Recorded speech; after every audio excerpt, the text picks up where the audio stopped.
IVM. Hey everybody, quick request once again, if you could help us out by filling out our survey. It's at ivmpodcast.com/survey. This really helps us talk to advertisers about the kinds of people listening to these shows. Really do appreciate your help, and we're going to be doing a random drawing, and we'll be sending out some IVM swag. Hope you enjoy that. Mothers make the world go round. Or rather, they're the support system that hold it together. As the world has evolved in recent years, so has the science of motherhood and the ecosystem of products and services around modern mothers.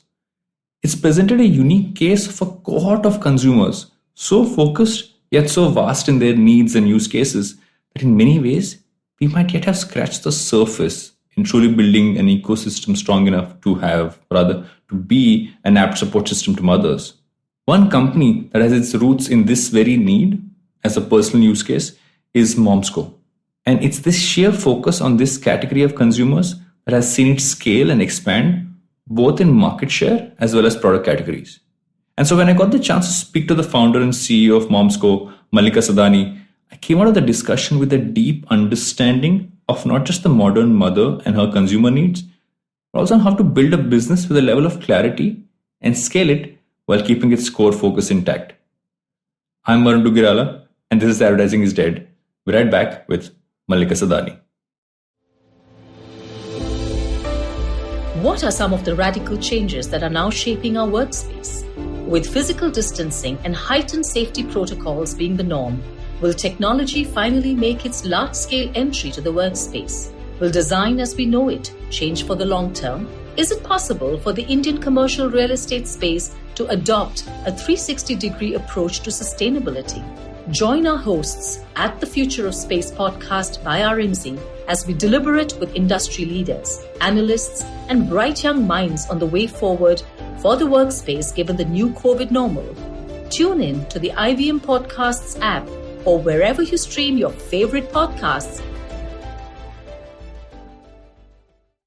Welcome back to Advertising is Dead with Malika. Thanks, Malika. Thanks for taking the time. Thank you for having me. Yeah, I've been meaning to get you on this podcast, I think, for a while now, primarily because whenever there's a product which I have consumed and I've consumed as a parent, especially, I think as parents, you have deep-rooted connections to those brands. So, and your brand has been one of those which you've kind of lugged around with a 3-year-old through a certain period of time. So, I'd actually, just to kind of kick things off, I thought I'll ask you about what you did before you started Momsco. I think that's a good place to start because what I find interesting is always the origins of all entrepreneurs and where that kind of comes from. So I'd love to hear that from you. Yeah, so I think by education, I'm an engineer in MBA. I did not have obviously any formal education in what I'm doing right now. I did my MBA and joined ICICI Bank in their debt sales division. Did that for about 2.5 years before we moved to London. Came back and, of course, started working on the idea for the Momsco and trying to get it to shape. Broadly, that was it.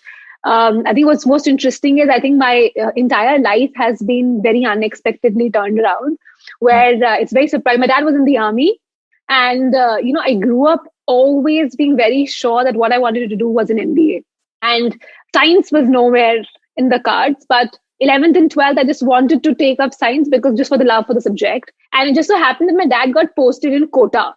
For those of you who don't know, Kota is like the hub of engineers and, it's the factory, MBBS. As they call it. It's like a factory, right? So even the school that I went to was partially preparing people for their exams. And I just came back home one day in 12th, and this was in Jan. This was around Jan. I just came back home, spoke to my parents, and I was like, I am actually considering doing engineering, And that day versus the next 10 days, all the forms were filled, everything was done. And before you knew it, I graduated as an engineer. So yes, I did that. And MBA again was supposed to be management and then landed up being an entrepreneur. I have a question. Did you ever regret that decision of doing engineering? I regret that one additional year for graduation. I think that's about it. But the dad was very happy. He's an engineer himself. So he was very proud, saying at least somebody made it to engineering. So talking about engineering is a pet peeve of mine across this entire podcast, primarily because I'm a very well-read engineer. I did a 4-year degree in 6 years. So while you said one extra year, I went full hog and went 2 extra years on that. But I always find it interesting as to how people do engineering and they end up doing so many different things. But at some point, my question has always been: are there some aspects of that that have helped you as you've gone along? Because I know for a lot of people, they say it hasn't. For some, they say it has. I love to know which side of that boat do you swim. I think it did help for sure, right? There was a lot of analytical skills that you developed at that point of time, and more than that, it was just the rigor of having to clear. So I went to Pune University, and for those of you who know, it's one of the toughest universities to graduate, and there's this very famous term of KT that people have on it, which is where you don't pass any of your exams, right? And so it is very rigorous. It was very hard, and I think it just taught us to be more disciplined, right? It taught us to be a lot more analytical, and those were the skills that we kind of developed and learned, the life skills to learn. I think that was what I learned. From an education perspective, I haven't used a thing, like not really. So yeah. And so then going full fast forward, whatever I read, I love the origin story of Momscore, because I feel that it came from a point of view trying to find a personal solution, which led to a company that is giving many people that solution. So I love for you to narrate. I'm sure you'll tell it better than I can. So I'll let you run us by that. Sure. So, as you said very correctly, Varun, it was a very personal struggle. I had my first daughter. She was born in London, and I moved to London when I was 5 months pregnant through a transfer that my husband had from the India office to the UK office. And, we moved to a completely different country, and we were the first set of people in the friend circle to have babies, friends and family to have babies. And, when you move to London, everybody in my family was really scared because they're like, you're in a different country altogether and you're like 5 months pregnant, and it starts with all the way from figuring out your doctor to how the medical facilities work and all of that. But we decided to take a call of kind of moving there. And London just taught me a lot on researching for everything for baby. We didn't have friends and family around, right? We didn't have the norms that were being followed in India because we obviously had to live to the way the people were living out there. The medical facilities, everything was very different. So I think as parents, we just got into this mode of researching a lot more before making any purchases. It had to be a very conscious, learned decision and not just because someone recommended kind of a thing. And that was where we had got introduced to organic foods, organic skincare, and they were just very locally available at that point of time. And I never paid too much attention to that aspect because unlike what was happening in India, there, of course, they're far more evolved and there were various conversations happening, right? When I moved to India and my second daughter was born in India, and they're about 2.5 years apart. And I just realized that it's very differently accepted in India versus what it happens in the UK. While in UK, they ask you to take a lot of decisions on your own. Here, there was a lot of doctor recommendations, friends and family, and everybody had an opinion in India for sure. Of course. Right? But what was the most interesting was that was around the same time when a lot of Facebook groups were getting formed. And I was a part of a lot of mommy groups to try and understand how things work in India. And I found it very interesting that Indian moms were constantly having conversations on great shampoos to use on kids, or what is the best wash to use on kids. And those were not the conversations that people in UK were having. They had conversations more around dental hygiene, postpartum depression, slightly more evolved topics. So I found it very interesting that, there is, of course, the need for almost, if I may call it, basics. Like, I don't think a mom should need to worry about what baby wash to use for her child. Exactly. And unfortunately, also what happened was that my older daughter had this condition where she had dryness on her skin. And that dryness was a little patch that would exist every time and it would go away. I would go to doctors. They would give me a medication for it. I would apply it for her. And as long as the medication was on, it was fine. Otherwise, it would come out somewhere else. And it was, and I constantly kept consulting doctors. It was very irritating for her. It was itchy. Till one fine day, one doctor told me that it's basically atopic dermatitis, right? Mm-hmm. And it occurs because of not good moisturization. When I heard that, I was in a lot of disbelief because I was using a good moisturizer. It was not an unknown local brand. And at the same point of time, it was also a lot of hope for a mom, right? Like I have had cases where parents would pull their child away just saying, I don't know what is the skin condition that she has. And now you tell me it's just moisturization. I was like, I'll put the lotion morning, day and night. Like you tell me to do it and I'll just do it, right? And we changed the moisturizer for her and her condition never came back, right? So it was the first moment of truth for me saying that skincare is important and what you apply is extremely important for your skin. And my younger daughter was born with child asthma. So she had to be kept away from all allergens, dust, fragrances and everything. Like both me and my husband went off fragrances, perfumes and all of it. So for her, obviously skincare from her last experience had to be far more discussed and more on God, because the doctor was very clear that she'll either become asthmatic completely or she'll outgrow it. So as a mom, my lens of whatever I would apply for her became very, very high, and I would turn the back of pack and sort of read up on all ingredients before buying it for her. And the more I read, the more scarier it got. And from my understanding of all moms looking out for it, there was clearly a need gap which needed to be addressed. And then, of course, there was this whole thing on, can we do it? Is it possible to create high quality, really good natural products that are also effective in India?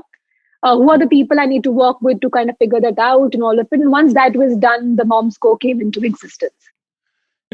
There are a few things which when you were saying them and I was relating to some of our experiences as parents as well, right? Is the fact that, and I don't know if this is something that didn't exist before, or rather people didn't know if they had an option, because these things like, allergy to specific things, or the fact that when you said moisturizer, it kind of clicked in my head, right? Because I remember that we had a whole thing about a certain moisturizer wasn't working for our daughter, and she genuinely was not feeling comfortable with it.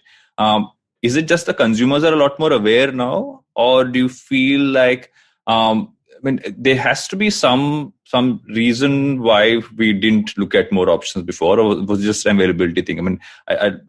What has your insight on that front been? I think the category that we cater to is one of the hardest, because the person who purchases is not the person who can give you feedback. Correct. Right? The purchase happens with either of the parents, and the user of the product is actually a baby who can never give you feedback. So what is visually visible to the parent is the reason why a parent decides to take a shift from whatever they're doing to something else, right? It's very interesting that unlike what people believe, shifting to a good moisturizer, you will see the difference on your skin. It is not just a moisturizer. It does a lot more to your skin also for a long-term benefit, right? So, of course, people who could see it could make out the difference. People who are constantly struggling looking out for better, safer options were the ones who were constantly creating noise. And I think the ones who were creating noise kind of got people to rethink on the options that they have. And that was, I think, the wave that kind of picked up. And as a community, a mom always wants the best for her child. So if there is another mom who is pinpointing and having conversations saying, I don't think this works, everybody will just open up their ears to say, why do you say it will not work? And I want to get some more opinion on it. Is there something better that you found for yourself?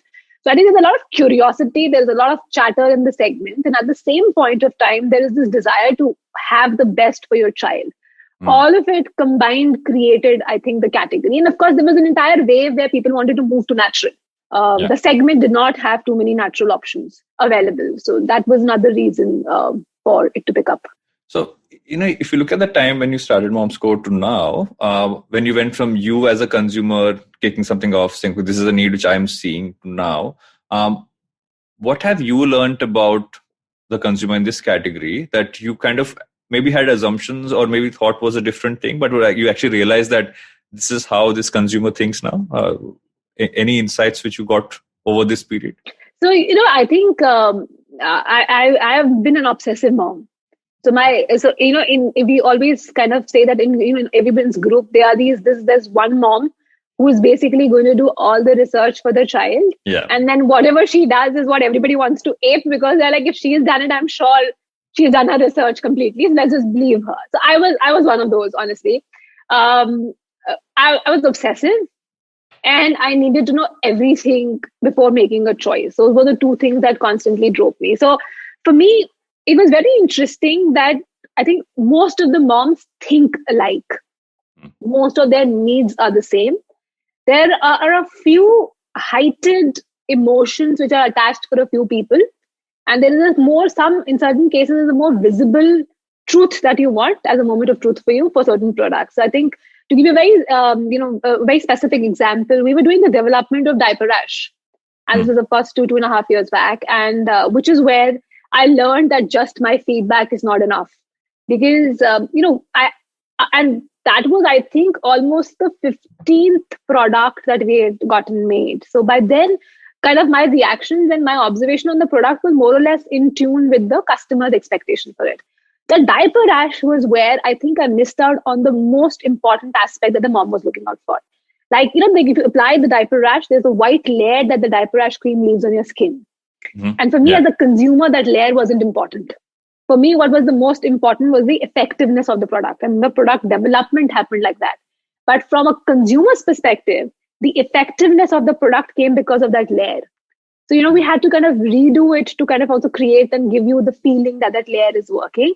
And I just realized that I think the more you start understanding the product and the category, the formulation bit of it, the more you will slightly go away slightly from the consumer truth, which I think is more true for most of the marketers that they should remember. So I think the more you start understanding a category, the more is the need for you to do consumer insights.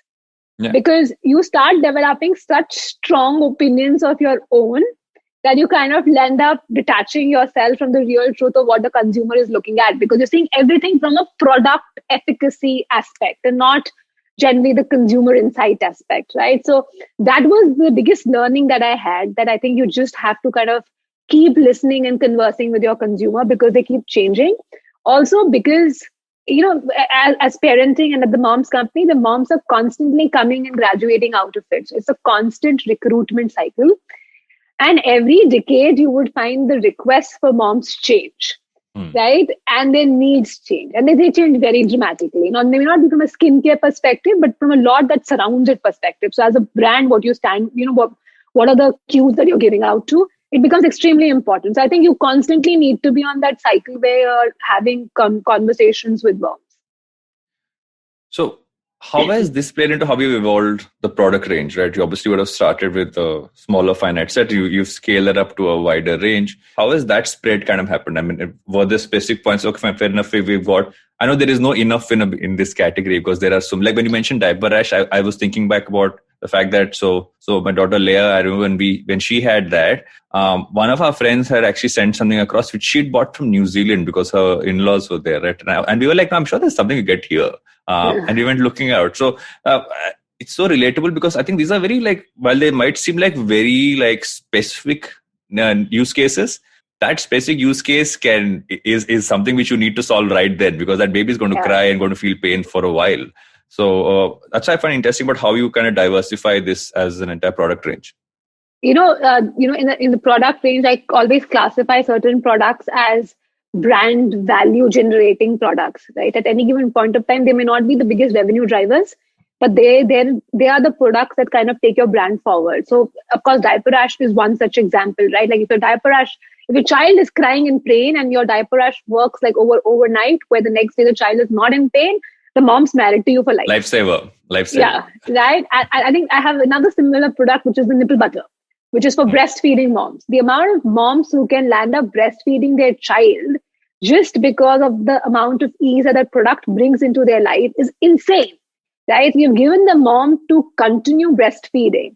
Now, they're very small products. The life cycle of that product is typically about 15, 20 days. Diaper rash will be about 6 months to a year, depending on, the child and all of it. So, but for me, they're very important products and they really need to work because that is where you're going to develop the entire equity with your consumer, right? They're going to come back to you because that one thing worked. That's one thing that's going to drive that word of mouth for you everywhere.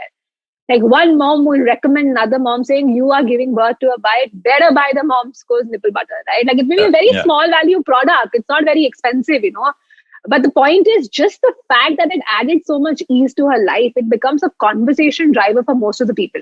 So I think it's very important that in your product range, you figure out what are these brand value generating products or equity drivers for you and kind of hold them to yourself very, very closely. What I also find interesting with that is that when I look at how traditionally brands would kind of build products and push them out, and I will still categorize you in the D2C category largely, even though you are in brick and mortar as well. So I'd love to hear that, how do you balance that? But my question was more, do you feel that we didn't have things in specific niches like these before because it didn't make sense from an inventory standpoint or like distribution standpoint? Do you think that would have been a big reason for them not to be there? I think from a distribution point, yes, right? What happens is a retail has very limited shelf. And for that shelf space, you're landing up paying a lot more. Versus Amazon has like an infinite shelf space. You can launch so many more products and have them there. And I think, as I said, these are products which are not very revenue drivers for you. So will I actually put in marketing bucks on it? Maybe not, right? So for a retail, in retail to discover products that are not being spoken about is really hard. Versus online is a moat of shopping where discoverability is the key. And, you can really discover a lot more products.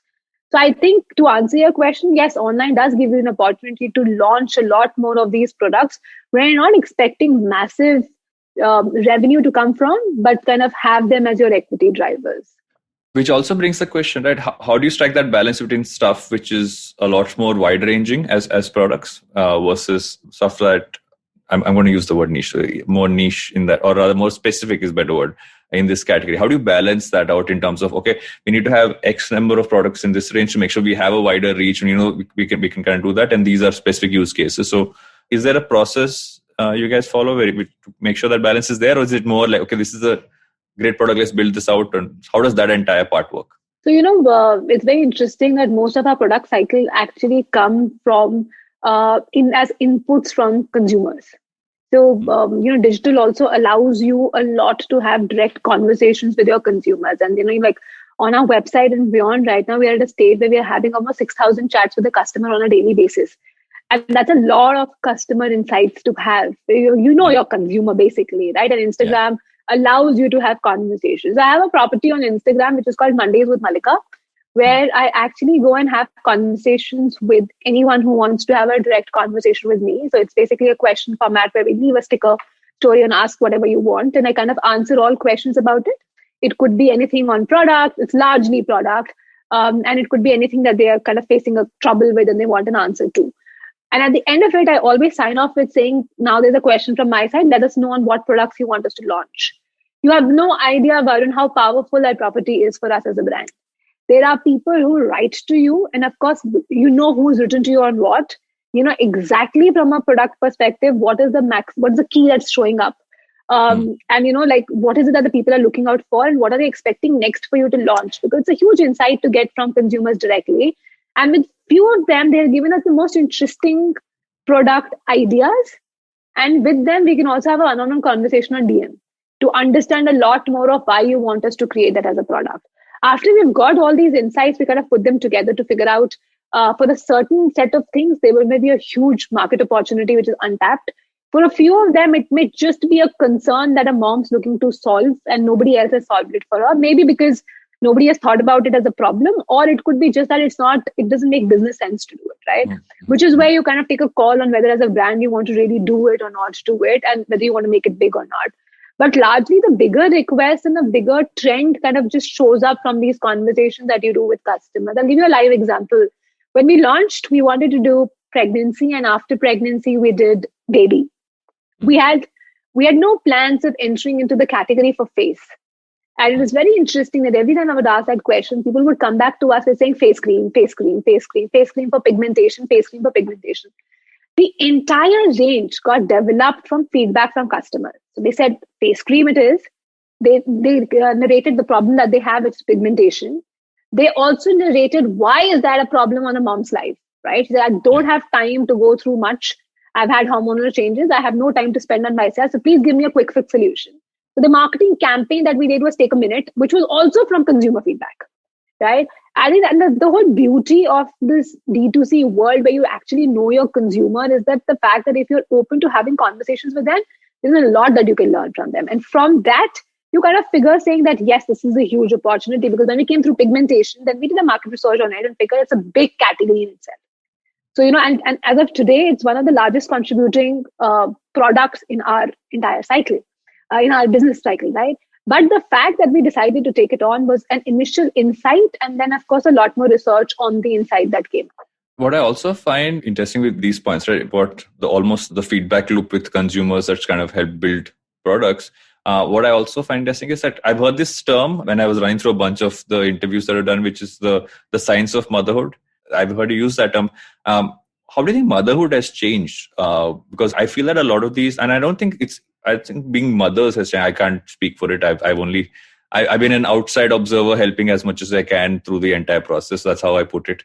Or rather, as I call, dads have to just be around to make sure that moms get to rest and take the night shifts. Like, my focus as a dad was to take the night shift. I said, that's going to be the thing. You're going to sleep all night. I'm going to take care of her all night. So I can have a long conversation about what dads need to do, but that's a different chat altogether. How has the whole, how has motherhood changed in recent times, in terms of just from not just a consumer, but in an overall sense of the word?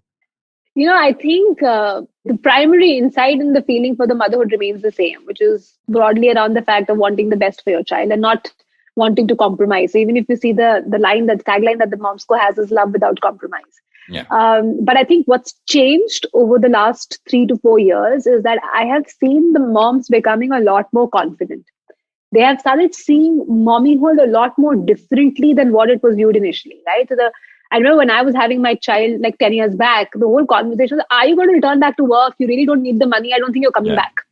Yeah. Right? That okay, then have you got like this sorted? And I used to keep looking at them saying, why do you think I'm not coming back? But it was like a given thing that if you have somebody who's earning enough and you really don't need the money, probably you're not coming back to work. Yeah. Versus right now, you'll find a lot of moms going back to work with figuring out options on what they need to do to take care that the baby is looked after well at home. But they do take. There's this whole trend of equal parenting, which has really picked up in the last 2 to 3 years, where the fathers are also stepping up to equal opportunities, equal responsibilities for handling babies. So if a mom has to do something, they will read books to people. My own house example, right? With me and Mohit. There are times when I'm not there in the night to put the kids to bed, and he's like fully equipped to kind of get them to bed, get them ready and all of that, right? I'm assuming it's likewise for you as well. So I think there's this whole change of mommies not just not wanting to be known as mommies, but having their own identity. There's this, if you see the new influencer trend, you'll find most of them talk about how they're getting fit after having the delivery. Most of them talk about how they still look after themselves while looking after the baby, which is a very new trend. Like, the whole term around the mom needs to be the queen of sacrifice is now kind of really changing to say that, Mom, I'm really proud of what you have done in life. And I wish I become a mom just like you, where you chose to do what you wanted to and follow your dreams, right? Like, even if you see the latest trends in marketing and where the conversations are happening, it's all around the space saying, thanks for teaching me to be independent. Thanks for teaching me to standing up for myself. So I think that's kind of dramatically changed, which kind of changes conversations for brand like ours.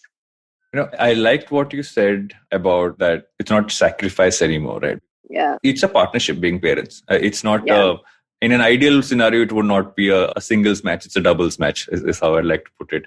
And I feel what also comes into it is the fact that I think dads are a lot more involved. Like, I know I've been involved in, I will still say I'm not, I haven't taken as many calls on product, etc. Many times I would bring things and it would fly by the side because I would choose something which was more fun for me for some reason, is what ends up happening with me buying products. But have you also looked at the father as a consumer and targeting them as well? Or have you focused on the mother? Because considering some of these purchases are now, let's say hypothetically, thanks to being able to buy online, done by dads as well. Have you had some focus on that area as well?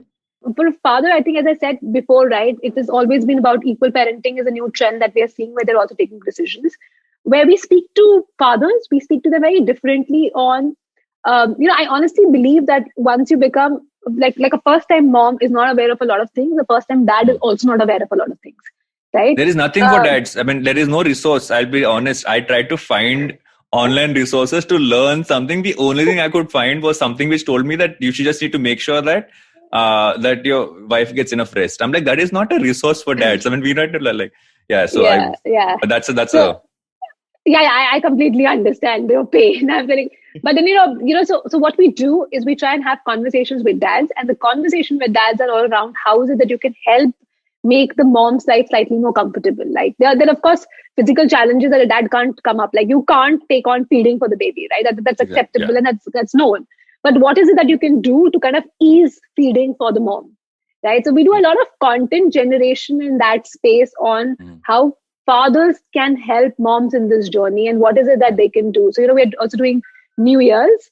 In New Year's, we're running this property of kind of figuring out resolutions. And we are doing daddy resolution, we're doing mommy resolution and baby resolutions. So we also have a part of daddy resolutions there because we want daddies also to make resolutions on what they want to do. Yeah. So I think the reaching out to the father is through a lot of content around how they can help moms and what is it that they can do to kind of make life slightly more easier. Because we all know when the newborn baby is born, there is of course a slight adjustment that everybody is trying to make, right? Because there is a new life that is entering your household. And what is it that you can do on your front to do it? From a product perspective, there are certain ads that we have run, of course, to target fathers. And I think online just allows you to target them very easily because if you know that fathers are researching on topics of parenting, those are the fathers to reach out to. So we do. And I think it's important as well. Kind of moving to a slight segueing a little bit.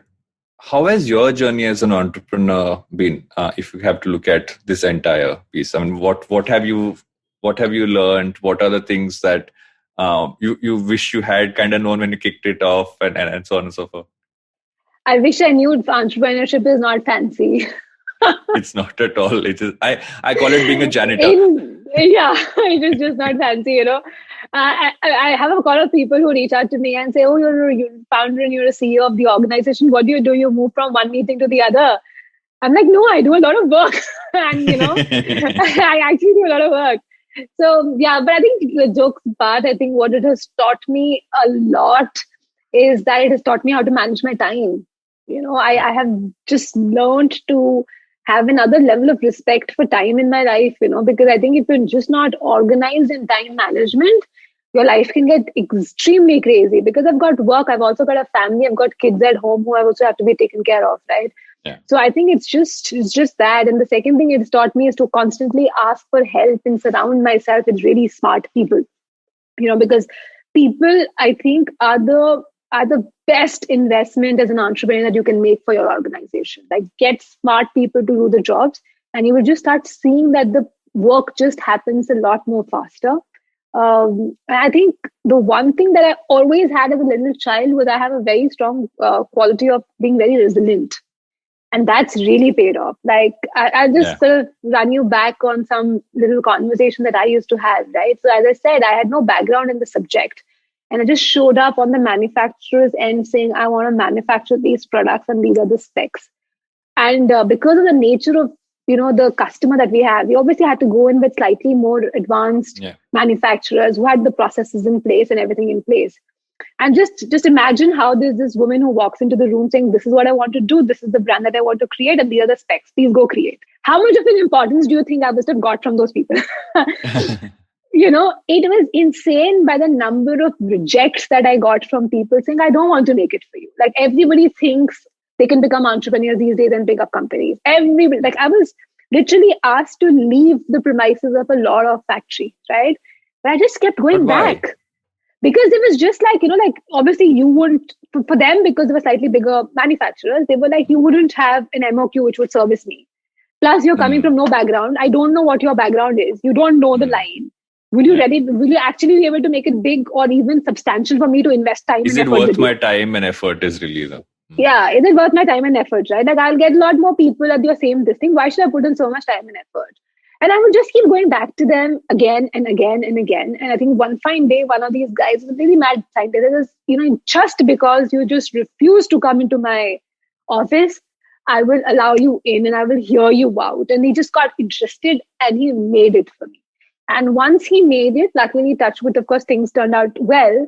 And then he got more interested. And then, from not wondering what you would do to being in a space where they actually believe they have co-built the company.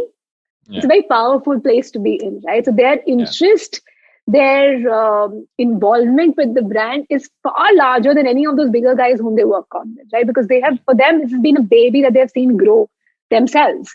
So I think the attachment level is very, very high. But I think the only reason why this happened is because I refused to take a no for an answer from them. I was very clear saying that the products I make are going to be the ones I use on my kids. And hence, they need to be of a particular spec. They need to kind of be tested in a certain fashion. They need to be produced in a certain fashion. And that couldn't be done in any local lab. It had to be some of the good manufacturers. And I said, I just want to make it for my daughter. And, you have to help me out to do it.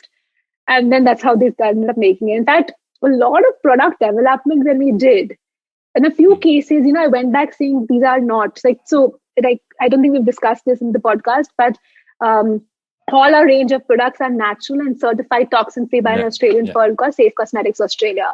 Yeah. What toxin-free typically means is that there are a lot of ingredients which have been classified as unsafe on various grounds, and those cannot be used in formulation. So we have a dual challenge of actually making natural products and also not using these products which are classified as unsafe.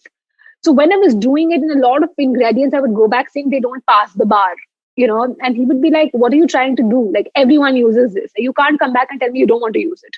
And who are you to come back and tell me that you cannot use this? Most importantly, right? And I would just tell them that, I'm not going to use this on my daughter. You can't make it. And that kind of got them involved more into this world of what you're trying to create. And then eventually, of course, that's what things turned out well. And everybody was happy with the output. But it was a huge challenge. It took me almost about a year to convince people to also start working with us. Yeah. You mentioned toxin-free, right? And I was actually going to come to that because I feel toxin-free products is a far bigger conversation now than it ever was. I think the last few years, perhaps, that has generally been the case, which is why natural, for instance, is a focus, etc. And that relies a lot on trust. That you're in a category that anyway requires a lot of trust, right? Because it's a product which is for a baby and for mothers and in that entire space. So the three things right now we discussed, there's the consumer, then there's the manufacturer whose trust you had to kind of get in, and there is also the trust on the fact that the ingredients are what they are. How do you make sure trust is? How do you maintain that trust factor? Because I think that's the core of every single part of what you do. You do a lot of testing, and you have very strong quality checks in place.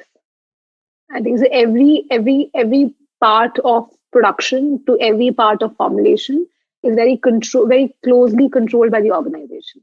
I think that's the only way to do it. I run random checks on random products. I have every batch, every product reach out to my house, which I test first before it starts getting distributed into the market.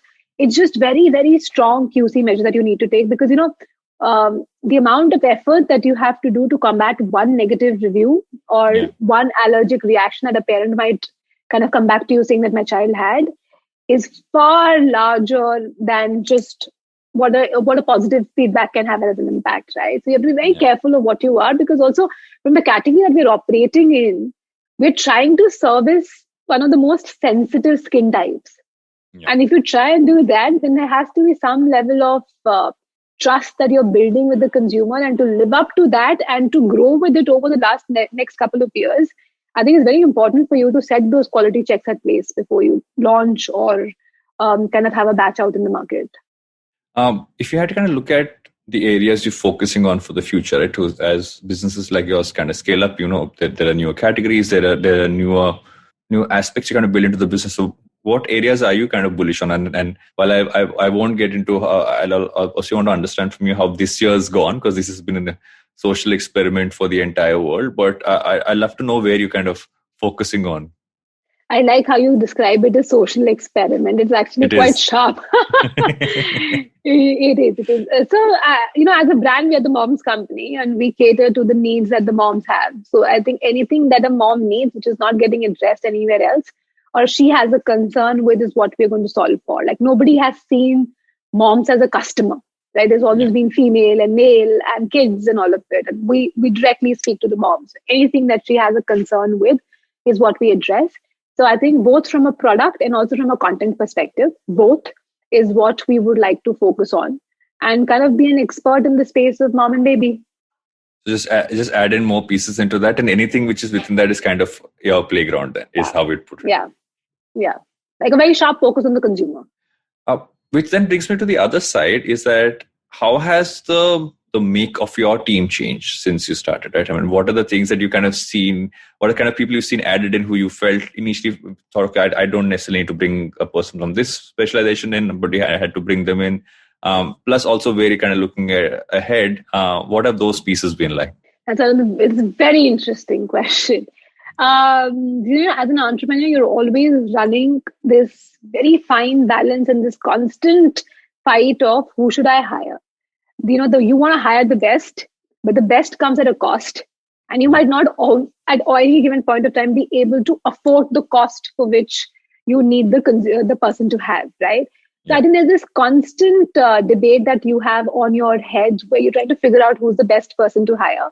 I think what's changed from a team perspective is that now we have a lot of team leads who are managing their own teams, and you can just afford to have a lot of good talent. As when you're young, I wouldn't say we had very sharp talent even at that point of time, but it was just that what you did with them was very different than what you can do with them now. So I'll just elaborate a little bit more on, right?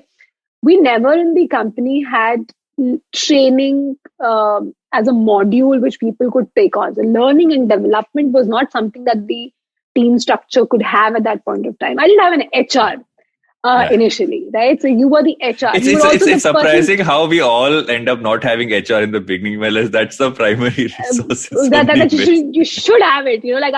If I start a company the next time, I'm definitely hiring an HR and a finance person was the first person who joins the org, right? But I think you start off with being everything for any employee who joins in. I remember the first office was in a house. And when the loo in the house was not working, was also a complaint that came to Mohit and my desk saying that the toilet paper has finished, right? Yeah. So I think from that perspective, lots have changed. The kind of leadership that we've brought in now is very different from what we had then. So what happens is you constantly hire, but the entrepreneurial journey is constantly evolving so fast that you need to constantly be on that mode of hiring the next level.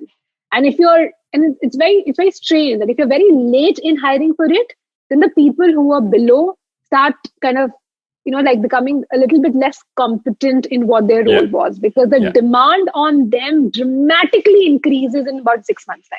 So I think as a founder, you have to constantly keep an eye on your org design and what are the skills that you need in the organization which you have not built, and you constantly think of.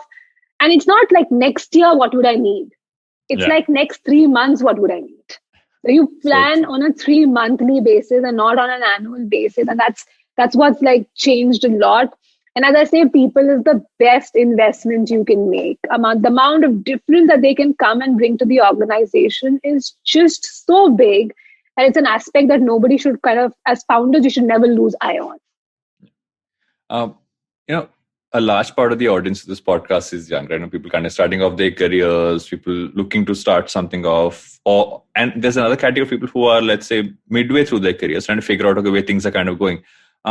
If you had to kind of look at and kind of future gaze a little bit and say, especially with the changes that 2020 has brought along, what for you are areas of growth and spaces which people should kind of look at, both from a career standpoint, but also from generally where the whole business space is going on? What would those be? So I think digital is massively picking up. So aspects of digital is something that you should kind of look at. It's very interesting for me to see that, this whole wave of digital, digital first companies have kind of created a lot of different business opportunities for a lot of people. We didn't know of influencers sometime back. Yeah. Right. But now if you actually see that, it's not just the influencers that got made, but it was with them a videographer, the photographer, the content writer, all of that as a chain has kind of also built up. Right. So I think there is this whole new wave of jobs getting created, which can be a lot more creative in nature. Right. Like when we were growing up, it was choose engineering, MBA, MBBS. Yes. Now we don't have those conversations with our kid, because I think a lot of it has just moved from you having just technical knowledge to you having technical plus analytical skills and cognitive skills, which you never had before. Right. Yeah. So I think anyone who is interested in those fields, you must kind of go and explore on those fields. I also think that, a lot of line and work for creative people in terms of people who do campaigns, people who do photography, people who do videography, is also going to be huge in the next coming years, because digital just allows a lot more content to be pushed out, and there is a content fatigue that comes out very, very soon.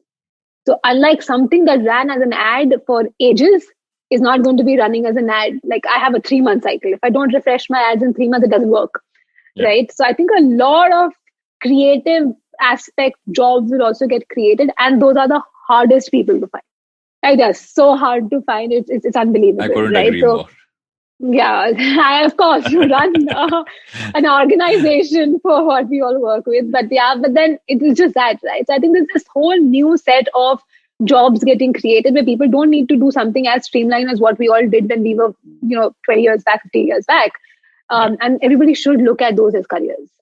So, as you get to the end of every episode, I do these set of questions which have, in many ways, stay the same, but it's also always interesting to see what each guest kind of brings to it. And most times they aren't necessarily they're not focused at what you do. It's about it's more questions for you to answer. For people who would know you, what would they be surprised to know that you spend a lot of time doing or like consuming, or just spending a lot of time obsessing over? Right? What is your that one thing that you do? I mean, it could be something you watch, read, do. I mean, it's a open book in that sense. But what is your? I call it what is your useless information, but it can be categorized as anything, or your hobby. I hear the word hobby, so I will not use that word. I love dancing, and I love dancing in a closed room. So it's so nobody knows what I'm doing inside, but there is music playing, and the door is locked. But that's my distress, sort of kind of, kind of just relax kind of a time spent. It's the best. It's the one of the most like liberating things to do. And I'm happy you said the door closed. Yeah, the door closed. Like, nobody's allowed to come inside. Yeah. Perfect. What can you put together in an instant? What can I put together in an instant? I can put around any plan in an instant. Perfect. I plan really well. Yeah. From a birthday party to a dispatch plan to a production plan to anything. Like, I can just make it very, very quickly. Anything you've watched, read, or listened to in recent times that you recommend that people should kind of check out? I watched this entire series just very recently, which I really liked. It was The Surgeon's Cut. Yeah, it was a documentary on surgeons' life, and there were 4-5 cases that they had covered. I really enjoyed watching the episodes.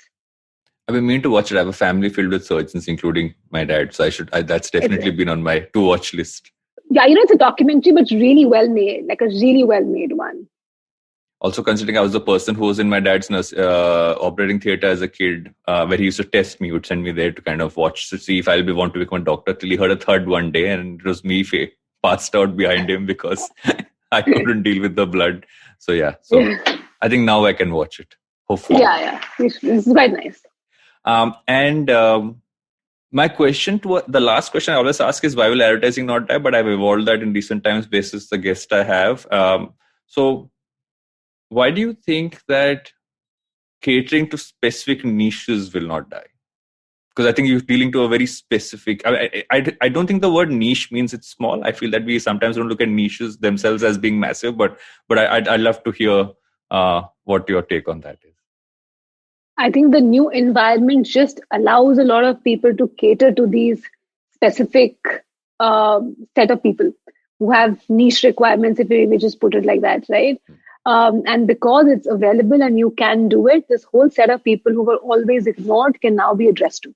Yeah. And they can be addressed to at a much lower cost than what it was ever before. So I don't think it's going to die. It's a need that has always been around and is just getting addressed right now. So I don't think it's dying. It's a consumer which has always been around for it. So yeah.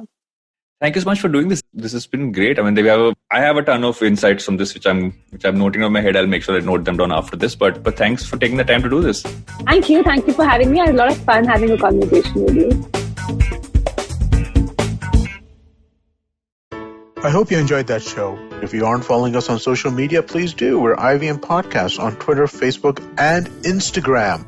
So everybody, please do help us out with our survey if you haven't filled it out yet. It's on ivmpodcast.com/survey. This survey is really helpful for us, and Fill out the survey completely and we'll put you into a lucky draw and we will send you some IVM swag. And what a great week of episodes we had, and what an eventful week we had. Let me run through some of the episode highlights really quickly. On Pesa Vesa, Samir Nair of Applause Entertainment was on to discuss the web series Scam 1992. Great conversation with Anupam was had. Do check that out. Bhavish Sumaya of Hasbro was on Advertising is Dead. On Positively Unlimited, Chetna is starting a new series from A to Z. This week, Align. Do check that out. And on GBCD, Farhad and Sunetra asked the question, what if they were straight? Interesting conversation. Definitely do check that out. I think you'll enjoy that. And one piece of news for you guys. Cyrus Says is now live on YouTube every weekday at 10 a.m. If you go to our IVM Podcast YouTube channel, you'll be able to catch us over there. And stay tuned for a lot more video content coming out in the next couple of weeks. And with that, I hope to see you again next week. Do you wonder what goes inside the mind of an achiever? How do they manage to get back up on their feet in spite of their failures? Do they really do something different? You're absolutely right. Yes, they do. I'm Aditi Surana. Join me every Wednesday and Friday on my show Absolutely Right, where I use my special tool of handwriting analysis, also known as graphology, to interview high performers and study secrets behind their success and personality. You can catch us on the IVM Podcast app, website, or wherever you get your podcast from. Namaskar, dear friends. My name is Ashish Vidyarthi. Life, as you know, is a journey. And you and I, travelers, how can we celebrate this travel? I have a podcast for you, Begin the Journey. I share stories and moments from my life. Do tune in every Monday and Thursday to listen to my podcast on the IVM Podcast website, app, or wherever you get your podcast from. Cheers.